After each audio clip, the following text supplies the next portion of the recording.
thank you, Carlos.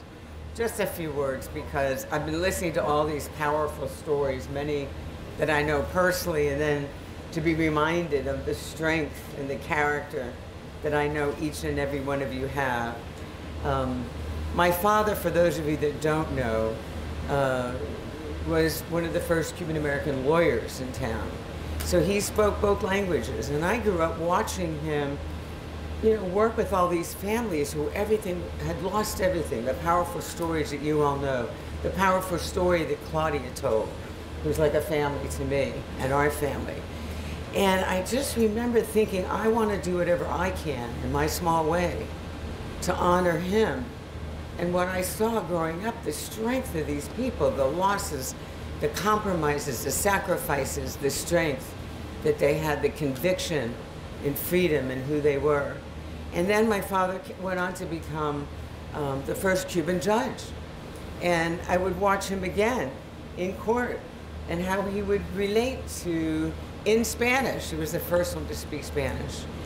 And I then got the honor of swearing in the board, I think year after year, with Julio Rebul. I don't know if any of you remember him.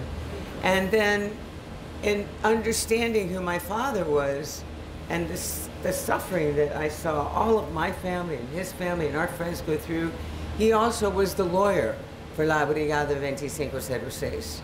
And one day, and to show you how important this museum is in so many ways, the history, the legacy,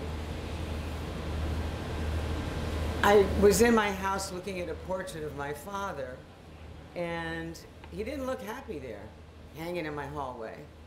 So I said, I know where you'll be happy. You'll be happy in the museum.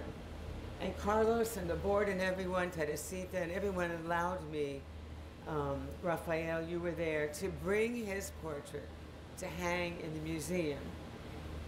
To finish this off and why it is so important, this museum, I brought my son when he came back from California recently.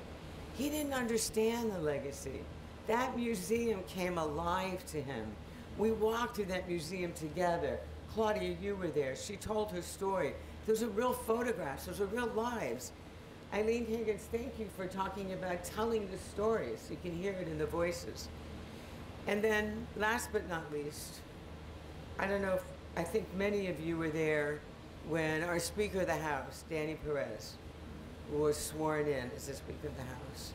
And I know Representative Alex Rizzo was there. Thank you for everything you've done. Senator Ana Maria Rodriguez, what you have done to support this.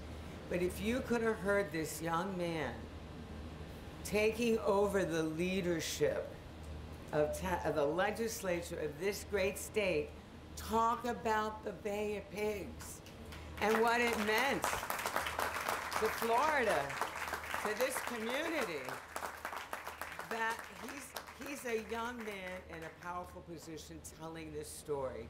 And that's why it's so powerful what you at the board have done. Thank you for your leadership, Rafael and Carlos and Felix and all of you. The stories that have come alive and will stay alive because of your leadership. And I want to thank all the elected officials that are here, all the ways in which our mayor, Daniela Levine Cava, Eileen Higgins, the way all of you have supported this. God bless you. Gracias por este honor de estar aquí contigo.